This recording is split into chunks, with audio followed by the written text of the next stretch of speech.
only real glaring negative of the game was when we pulled the first defense, the second D, sloppy play, both from a schematic standpoint as well as a penalty standpoint. So that was a little bit disappointing to not see some better things out of the second defense. But otherwise, like I said, a positive day. Special teams was solid again. Tom punted the ball extremely well. Andy Phillips, except for the one kickoff that went out of bounds, did a nice job.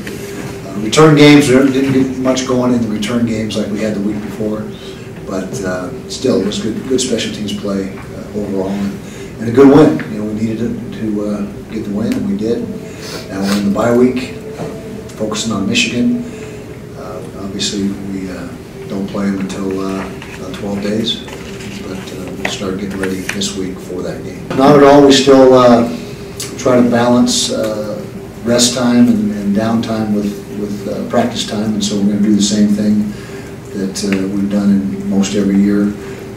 One little change is instead of practicing Tuesday, Wednesday, Thursday, we'll go Tuesday, Wednesday, Friday. We'll give them a day off in between the Wednesday and Friday practice and get a lift in. And so I think when you look at the week as a whole, it'll really entail the same routine, just a little bit different timing of it. Bumps and bruises. We got some guys that are a little bit banged up, and in that respect, the bye comes at a good time.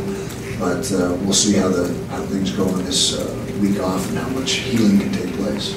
My recollection, I can't recall a game where he's been more productive than he was Saturday. Did a great job catching the football. In fact, all the receivers had 0 drops in the game, which was outstanding.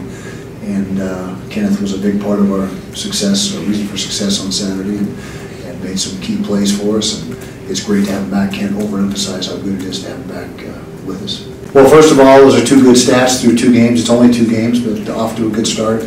Last year, we led the nation in sacks, I believe, through the regular season. Once the bowl season was over, we're no longer #1. But as far as regular season, we were able to get to the quarterback, and it appears like we have a group this year that's able to do the same thing. Nate Orchard is obviously the headliner of that group, and the guy that gives us great pressure off the edge.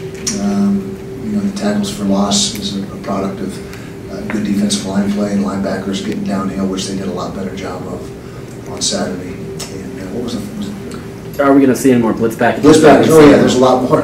There's a lot that we have not shown yet, and blitzes are really a week-to-week thing. We have a couple of new blitzes every single week of the season based on the opponent and what we think we can try to take advantage of, and so you'll see the blitz packages become more exotic as the season wears on, just like we do every year. We have a pretty good dose of pressure that we show to our opponents week in, week out. We just look at the film and evaluate their personnel, evaluate their schemes, and build everything upon that. The other things that you mentioned are kind of in the peripheral and in the background, and we don't put any emphasis on that. We just look at the X's and O's and what we can do offensively to try to move the football, and what we need to do defensively to try to slow their offense down. And so we know one thing for sure is they got a lot of good players. There's no doubt about that. Their size and their physicality is very good. We've started studying them already, and so we're impressed by their personnel. And they had a rough go against Notre Dame. Notre Dame got after them pretty good, but we're sure that they're going to rebound. And they play this week. They play one more game before they play us. We'll have another chance to evaluate that film after this weekend.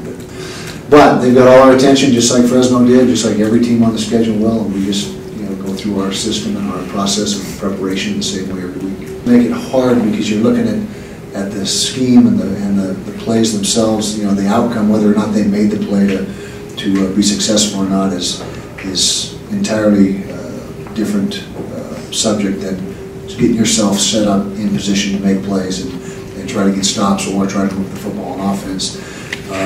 Notre Dame game, they struggled. Notre Dame's a very good football team. They got after them, but what we do is just look at the pure mechanics of the offense and the defense, as well as the personnel matchups. That's another huge part of game planning. Is your guy against their guy, what you feel is the strengths of their team, and as opposed to the strength and weaknesses of your own team. And so that's what goes into game planning.